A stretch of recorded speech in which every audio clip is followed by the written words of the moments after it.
Hey everyone, my name is Will Deming. I am the president of HavenScope, and I am your host for today's podcast, where we'll be talking about Porco Rosso. We've got a job for you. I don't know. Kind of busy. How does it feel to be the top bounty hunter in the Adriatic? These pirates tell me that you got a pretty good reputation in the sky. That American's gonna be trouble. Something else, isn't he? Fight me, pig! One-on-one! Forget it. I'm off to Milan. I've got to outfly an American named Curtis, and my business is in the toilet. I've got just what you need. I'm responsible for this plane, and I want to do my first job right. That cute little girl. Porco, why did you turn into a pig?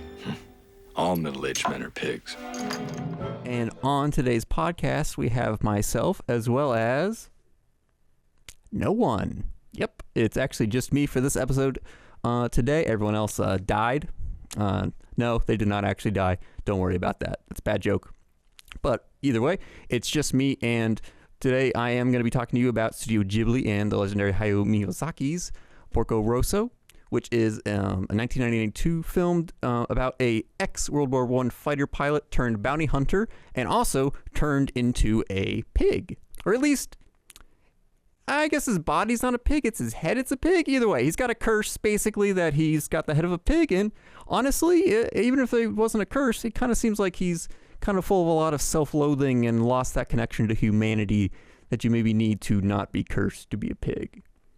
Which is an interesting setup for a film, basically.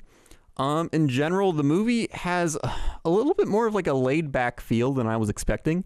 I've seen pretty much like most of the Hayao Miyazaki Studio Ghibli films, from Totoro, Howl's Moving Castle, Spirited Away, that kind of thing. Porco Rosso's always been a bit of a blind spot for me out of like the Studio Ghibli and Hayao Miyazaki like filmography. I've always been interested in it, especially seeing the images from it. Like, there's always the iconic, like, he's giving the thumbs up in the fighter plane. There's the one of him on the boat, just got his, like, jacket on. He's got his hands in. It's very iconic. It's great. I love the imagery. I've just never really gotten around to actually watching it, and I decided, you know what, screw it. I need something to watch right now. Let's watch the movie where the man is cursed to have a pig head for some reason. But basically, that the entire, like, laid-back film of like vibe of the film is kind of there throughout the entire thing. Like, it's not really like the most plot driven movie or anything that you've ever really seen. It's very, very laid back, as I'll keep saying, because he's a bounty hunter. The beginning of the film opens with him just chasing out some pirates who have kidnapped some little girls who are not scared at all, and honestly that the pirates are actually like taken relatively good care of. They're like not trying to traumatize them or whatever. The very interesting pirates and scoundrels in this film that Porco basically gets hired to help take down, bring in, that kind of thing, rescue the gold. But even then, he still kind of like cares about them as well. Whereas like in the beginning, he's straight up telling them like, hey, if you guys return the girls and like most of the gold, I don't know, you can keep it, like repair like your ship or stuff if you want. Like, he's not even like that angry about them or whatever. And as he segue from there, it kind of just goes right into, there's this bar and hotel run by one of his friends, Gina, who unfortunately had a husband who was also a fighter pilot that passed away, that Porco basically takes care of her and like the bar and the restaurant, although he keeps his distance, as always, because he doesn't really have that connection to humanity anymore, unfortunately. And ultimately, the film is kind of just about him like rediscovering that, because it goes from there where we're introduced to Curtis, an American pilot that the scoundrels and pirates hire to take down Porco, as they're all just kind of hanging out at this bar. That's the other thing. They kind of just like, hey, we just kidnapped some children earlier, and we're known pirates and scoundrels, but I don't know, we're just hanging out at the bar. I think part of that probably stems from the fact that like the film's backdrop is basically, I forget if it's 30s or 40s, but basically fascism is rising in Italy. In the entire area, and I guess in a way this is kind of more just like, it's not really completely under that control, so you kind of see a little bit of that like criminal underworld still there, as well as the mixing of like regular people that are trying not to have the boot step onto them, that kind of thing. And it kind of fuels a little bit of Porco Rosso aka Marco, which I forget if I had forgotten to bring that up, that his actual name is Marco. Marco Rossolini, I saw that it was actually that the American version or the English version, his last name is different than the other versions. I hope I'm getting that right. But either way, that kind of also fuels a little bit of his backstory, where he is an ex-fighter pilot, but he actually defected from the Italian military and is actually wanted in Italy throughout the events of the film, which sets up some conflicts later. But that helps kind of fuel his, like, a little bit of a self-hatred, because he has a bit of a survivorship guilt of a lot of people on his team when he was a fighter pilot, just them all dying and him being the only one left, which helped fuel him having a curse on him that made him have a pig head, which which everyone in the film kind of just takes at face value. Everyone's just kind of like, oh yeah, it's Porco. Hey Porco, what's up? Hey, you ever gonna get rid of that curse? I don't know. Probably not. I don't know. I don't really like myself that much. I'm just a pig. It's very interesting, because we kind of just go from there, because Curtis does eventually, the American pilot hired, does shoot down Porco, which immediately Gina in like the next scene is very much just like, oh no, I hope Porco's okay, and then it's kind of just like, no, Porco's okay, he's fine, he's just on the phone. It's like, huh. Like it is a very breakneck pace for a very, as I will constantly say, laid back film of just kind of going from here to there, and then and back and there, and ultimately the main thing helping to supplant a lot of that is the beautiful imagery on display with the animation we see. As with any Studio Ghibli film, it does look amazing, especially the scenes in the planes. But ultimately, if you're looking for plot, I would say there's not like a huge amount there, but I don't really think this film needs that, and I don't think that's kind of what I want out of this film ultimately. I hate to say it's fueled by vibes, because I feel like for myself, that's a very shallow form of even talking about this movie. Yeah, it's just vibes. Like, the vibes are great. The vibes are awesome, bro.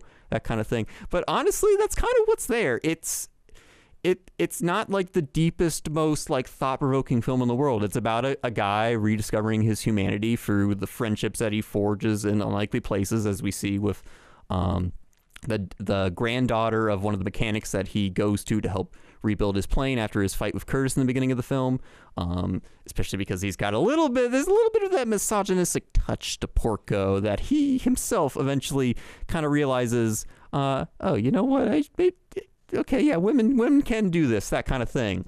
There's definitely some stuff in the film that's a little bit like, yeah, this is 1992, I kind of understand why there's like, I don't know, but like even then, I'll put some clips of the movie in here, and you can judge for yourself what I'm talking about. I can get the order filled right away. I love you, Porco. I'll give you 3 months to pay the bill. Maybe I should just become an air pirate. You like Fio? Don't touch her. Don't worry, just looking at her makes me tired. But either way, it's just about a man who's got a pig for a head, rediscovering his humanity and theoretically trying to break the curse. I'm not trying to spoil everything here. Who knows what happens? But ultimately, he tries to get his plane fixed so he can have a rematch with Curtis later in the film. And ultimately, like, that's kind of it.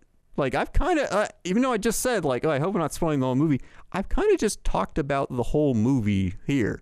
Like, that's kind of it. Like, there's some really beautiful imagery, especially in the scenes where Porco is talking about his past. It's honestly, it has one of the most beautiful depictions of, like, kind of like showing someone's grief of being that person that survived a terrible incident and kind of feeling like, why was I left behind? That kind of thing. Why is everyone else? It's a really, really beautiful moment, just artistically, especially in the animation towards the end of the film when Porco is talking to Fio, that I absolutely loved. And that's kind of what this film is all about. Like I said, it's a lot of just vibes in terms of like not being that plot driven and more just like, hey, it's I hate to say fun time, because it for as laid back as it still is like got more of like a serious tone than like an animated film that you might expect even from Studio Ghibli in some aspects, not all of them, that kind of thing. but like because one of the things that comes up a lot is that they're shooting at each other with bullets. They're talking about it too. They're not sweeping that under the rug. We're like, I'm gonna shoot you, I'm gonna kill you, Porco, that kind of thing. Like, they don't shy away from that imagery, but you also don't see anyone ever actually die in that sense, even though they're being shot at, that kind of thing, which is what it is. But like it's and I think part of that does stem. I did read a little bit that Miyazaki, the production of this film kind of happened during the war in Yugoslavia, which did actually affect, I believe, from what I remember reading, some of the tone of the film overall, which it is what it is, and ultimately you have to respect that for that, where maybe they didn't set out to start to kind of go in that direction, but like that's kind of what they felt at the time. It's like, hey, if we're going to make this movie and it's got this backdrop of all the stuff that's happening, especially with a character that has been affected by war and has basically, maybe not necessarily PTSD, but has been affected by it, kind of like, all right, we can't make this too, like, I don't want to say kiddie, because Studio Ghibli stuff doesn't shy away from, it doesn't want to just be kiddie stuff or whatever. But they don't shy away from, like, kind of just talking about, like, hey, we're going to kill you, Porco. We're scoundrels and bandits. We're going to slice you up into ham, that kind of thing. And we're going to shoot at you with real bullets. Like, be careful. It's one of the things I bring up just because of the way I talk about this movie, where it's like, yeah, there's a lot of good, there's some, I don't want to just say nothing but good vibes, but like, it's one of those films that you kind of just put on, and I don't want to say turn off your brain for, but you kind of just like, it's a really just beautiful visual experience. And even if it's not that deep, like on a philosophical level, the imagery and just like the simple things they do with the characters and that kind of stuff, that makes it just an enjoyable time. And honestly, I think it's about as good as any Studio Ghibli film. If you've liked any of them, you'll like Porco Rosso. Farewell to freedom in the Adriatic and to days of wild abandon. What is that, Shakespeare? No, it's Porco. See you later. So long. On a list, it's so hard to rank things. You know, I'm one of these people, not to have a little tangent here, but this is probably just because I'm by myself. No one else can stop me, because I'm just here by myself, talking like a crazy person in the studio to myself.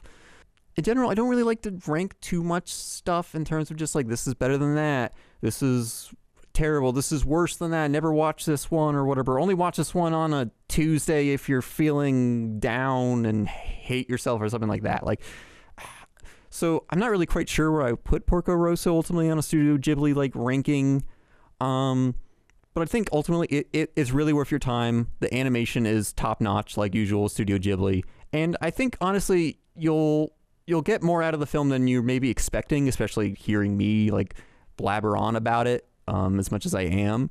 I think it's well worth your time. Animation's beautiful, and even if it's not that deep of a story, it's still a well-told story with some really nice characters. And also, Porco Rosso in the English version is actually voiced by Michael Keaton. Yes, Batman himself. And he does a pretty good job. He's a little subdued, but I think ultimately his voice actually works pretty well for the character. And yeah, that's Porco Rosso. I'm Will Deming for HavenScope, signing off on a solo podcast. Hopefully the next one of these that you guys see, there'll be more of us here in the studio. But thank you guys so much, and we'll catch you next time.